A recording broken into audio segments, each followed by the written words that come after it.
પરમાર ચેતનભાઈ લખમણભાઈ, ગટકાવાડી વિસ્તાર. અને સાપ છે આ જગ્યાએ છે, આપણે જોઈએ કયો સાપ છે અને પછી એનું રેસ્ક્યુ કરીએ.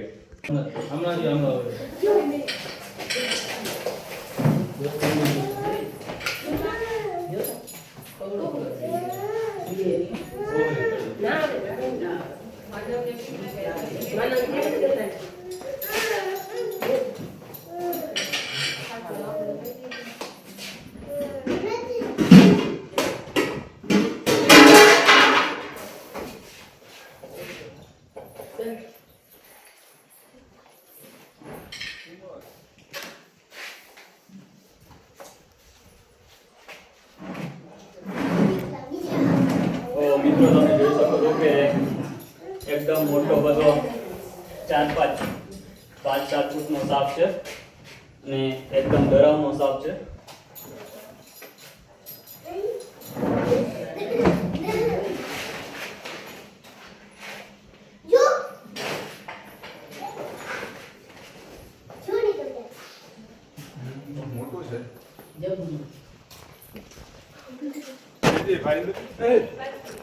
મિત્રો ઇન્ડિયન રેડ સ્નેક છે, અત્યારે એકદમ એક્ટિવ છે અને સારો થઈ ગયો છે, એટલે બાઇટ કરવાની કોશિશ કરે છે.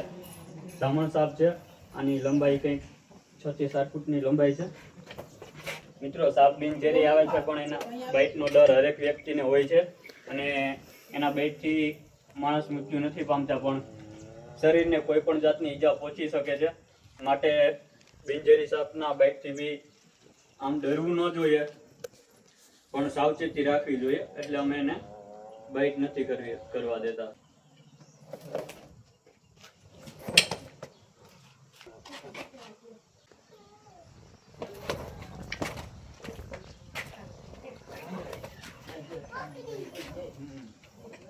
मतलब गई तो ना होगी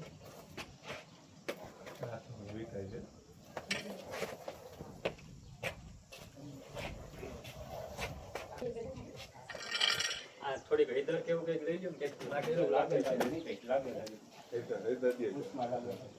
લાગે છે ખરો ચોપડી.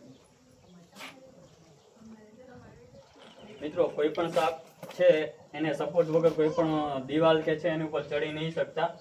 એક એક સાપ એવો આવે છે દિવાલનો સાપ જે દિવાલ ઉપર ચડી શકે છે.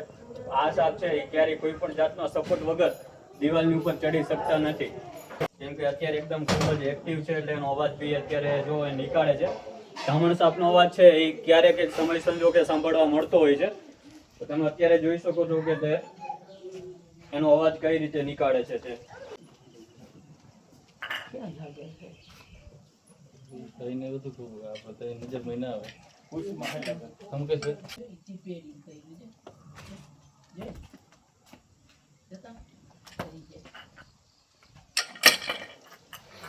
મિત્રો એવું લાગે છે કે સાપને થોડું ઘણું ક્યાંય પણ ઈજા પહોંચેલી હોય, લાગેલું હોય, જ્યારે ક્યાંય બી રખડતો હોય ને એને વાગી ગયું હોય, તો આપણે એને હૈદર લગાવીએ છીએ.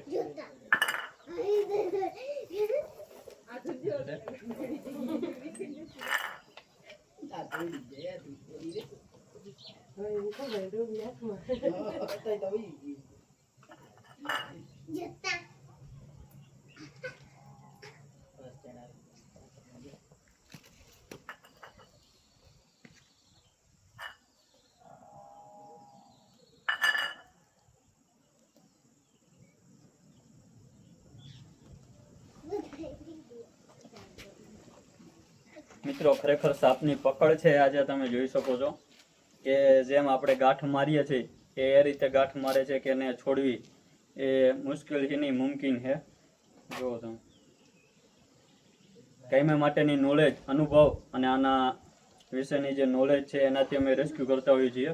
એટલે અમારો વિડીયો જોઈને આવી રીતે સાપને બિનઝેરી સાપ હોય તો ક્યારેય પકડવાની ટ્રાય ન કરવી.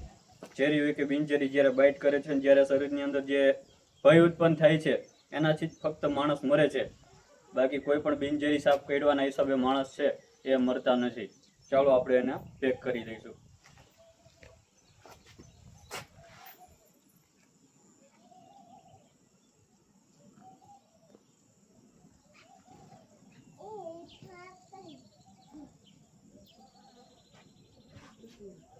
घटना वही हुई है।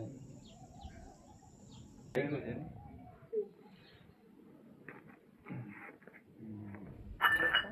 મિત્રો, સાપ છે એવી રીતે પકડ કરે છે પણ એને છોડવું એ મુશ્કેલ છે એક હાથે. ખાતા બાતા ના હોય ને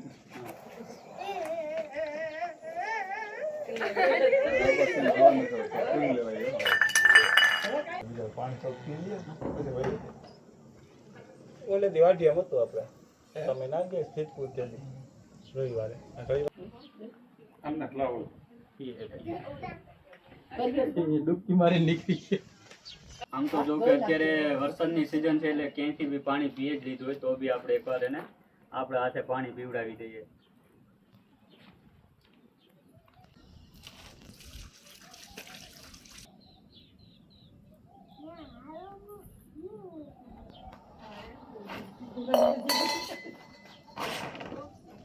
નોન વેનોમસ આવે છે એટલે આવા સાપને જોઈ અને ડરવું ના જોઈએ અને રહેણાંક વિસ્તાર કે ઘરોની આજુબાજુ જોવા મળે તો એને મારવા ના જોઈએ. આ સાપ બિલકુલ બિનઝેરી આવે છે અને ક્યારે બી કારણ વગર કોઈને બાઇટ કરવાનું કરતા નથી. જો આપણે એને પ્રેમથી અમારે હેન્ડલ કરવાની કળાથી જો એને હેન્ડલ કરીએ તો એ ક્યારે બી બાઇટ નથી કરતો. બાકી જો આપણે એને એ રીતે ટચ કરીએ અને રેસ્ક્યુ કરીએ તો એ ઘણી વખત એક્ટિવ એટલે ખારો બી થઈ જતો હોય તો તે બાઇટ કરી લે છે. પણ આ રીતે ક્યારે બાઇટ નથી કરતો. પણ અમારો વિડીયો જોઈ અને સાપને પકડવાની કે સંચેડવાની કોશિશ કે ટ્રાય ન કરવી. ચાલો આપણે પેક કરી દઈએ. હા તમે હારો પકડે ભાઈ બધી આપણે નુકસાની પણ આવે છે અને ઘણું બધી મહેનત પણ પડે છે પણ એને કોઈ પણ જાતની ઈજા પહોંચાડ્યા વગર આપણે ફાઇનલી એને પેક કરી દીધો છે. એટલા માટે હવે સાપ રેસ્ક્યુ થઈ ગયો, શું કહેશો? શાંતિ થઈ ગઈ, ટેન્શન દૂર થઈ ગયું. ચાલો ખૂબ ખૂબ આભાર. તો મિત્રો સાપનું ફાઇનલી રેસ્ક્યુ થઈ ગયું છે અને ધામણ સાપ છે જે 7 થી 8 ફૂટનો સાપ છે અને ફાઇનલી આપણે એને પેક કરી દીધું છે. હવે આપણે આને મોટા બધા પર્યાવરણની અંદર આઝાદ કરી દઈશું. ધન્યવાદ, ખૂબ ખૂબ આભાર. આ બધા